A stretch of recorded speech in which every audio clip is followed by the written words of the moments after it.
Molweni, my name is Uanga Mbeia and I am from South Africa. I stay in the coastline of Gqeberha, and my love for seaweed started when I had the opportunity to study about it in Sweden, Gothenburg University. I live between Paris and Brittany in France. Brittany is the west coast of France and probably the most complete seaweed ecosystem in the country. Seaweed is actually part of our daily life in China. My favorite seaweed is kelp. I am a seaweed ambassador for an organization called Safe Seaweed Coalition. The coalition is a partnership that supports the safe and sustainable scaling up of the global seaweed industry.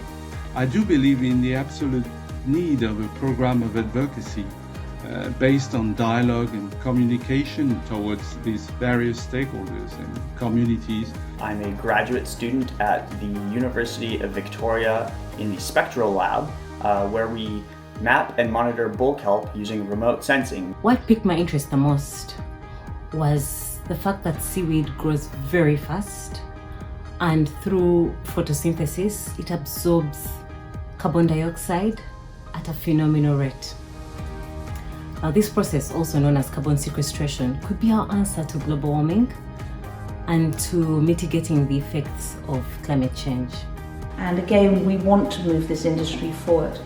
I really think seaweed has the potential to not just help our ecosystems and biodiversities in the ocean, but also to help the communities along these coastlines. I'm really hoping that seaweed can provide quality, sustainable jobs. I've discovered a special formula to transform seaweed into a pliable material to create fashion and home decor products. I like to draw parallels between land-based agricultural systems that I'm familiar with and the seaweed industry that's developing and growing. So I think it's really important that we have a lot of people talking and thinking about kelp, how to monitor it, how to restore it, and just really recognizing the importance of our kelp forest. Well, I kind of came up with the saying, whatever the question is, seaweed is the answer, and that's not exaggerating. From food to biofuels to bioplastic to biofiber. And I eat it, I dry it, and I put it in all my dishes. I love to tell others about seaweed because it holds so much promise to support our global food systems and sustainability more broadly.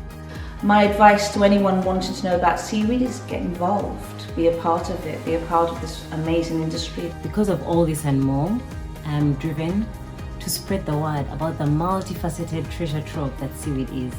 It's a powerhouse that can contribute significantly to many of the United Nations Sustainable Development Goals. I hope you will learn more of seaweed during Seaweed Days. And I hope you'll join me in the seaweed revolution.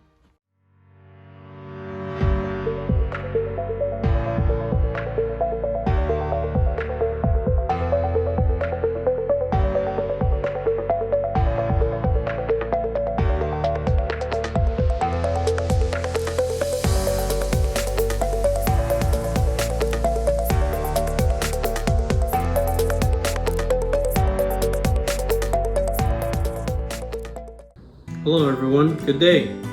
I'm Abraham Pelky and I'll be reading Island in the Salish Sea.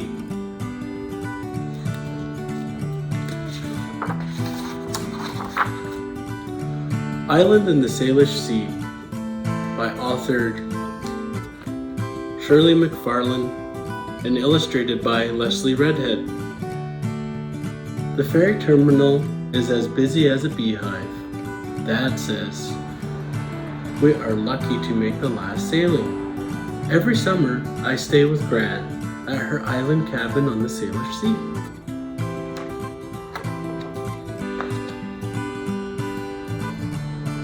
Gran has warm huckleberry muffins waiting. They are so good. I wolfed down 3. Some of my friends have never even heard of huckleberries. They taste a million times better than the strawberries in plastic boxes that our store sells.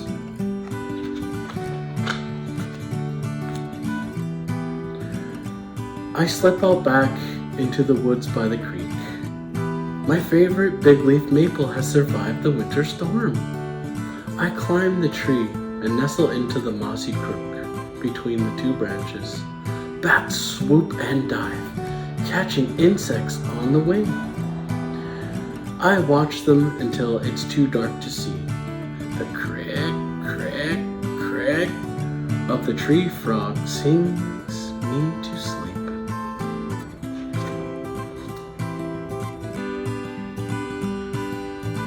In the morning, we wave goodbye to Mom and Dad and follow the trail to the beach. I wish they could stay, but I know they have to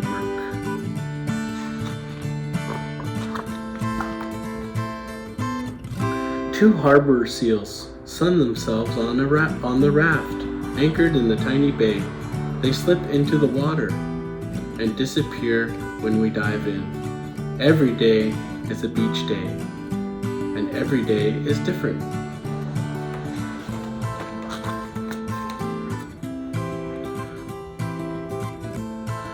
Sometimes I build forts out of driftwood tangles or explore the sandstone caves.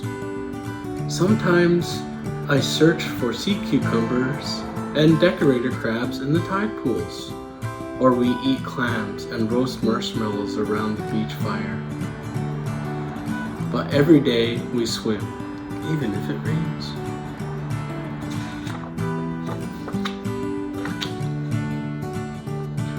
One day, Gran makes nettle tea to take to her neighbor. Stinging nettle, I say? I think I'll stick to hot chocolate.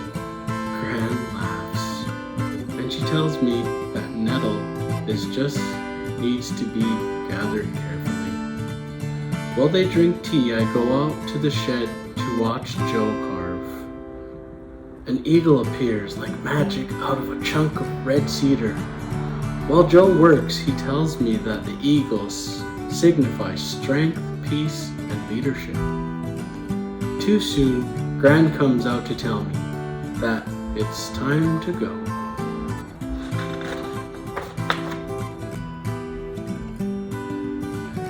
The summer flies by. It isn't long before the blackberries ripen. We weed Gran's garden in the morning before it gets too hot. We eat peas and green beans, early potatoes, and sweet early corn. We coast down the big hill into town for ice cream cones and push our bikes up to get back home. We jig for cod on the government docks and take Gran's little skiff out to fish for salmon. I drop by to visit Joe. Gran says not to bother him, but I like to watch him carve and listen to his stories.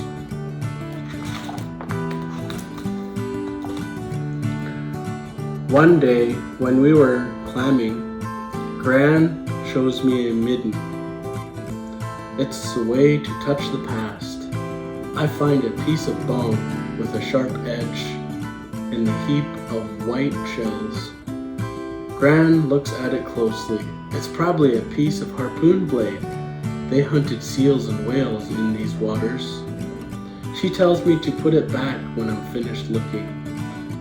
I slip it into my pocket.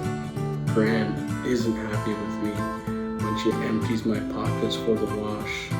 She makes me return the bone. Middens are like museums without walls, she says. They're treasures for us all.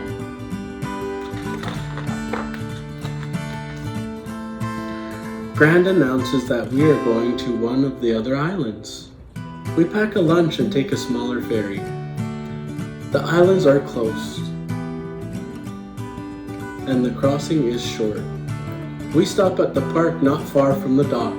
Gran gets out a roll of paper and some charcoal.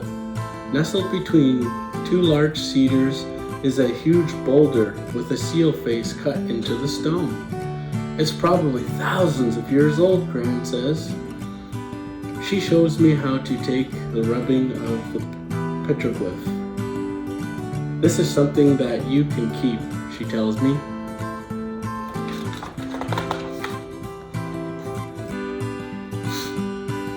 Mom and Dad will be here in a few days. I'm not ready to leave the island.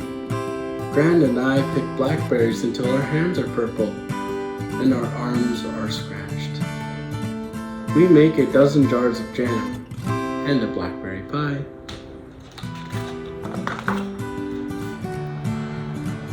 Glad to see my parents. To be going home. I've missed my friends. I'm glad I got to see a bald eagle swoop down and snag a salmon in its talons on the fly.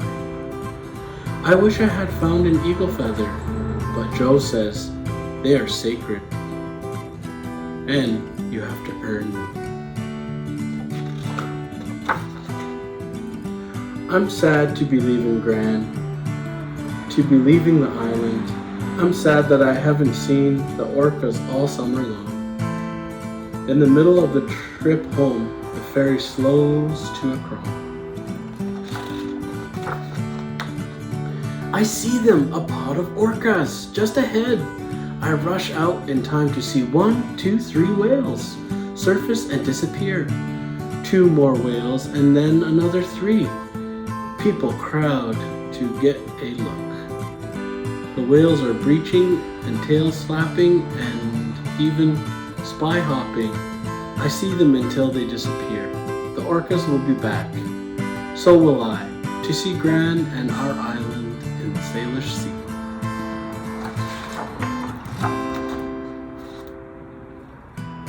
Thank you, everyone.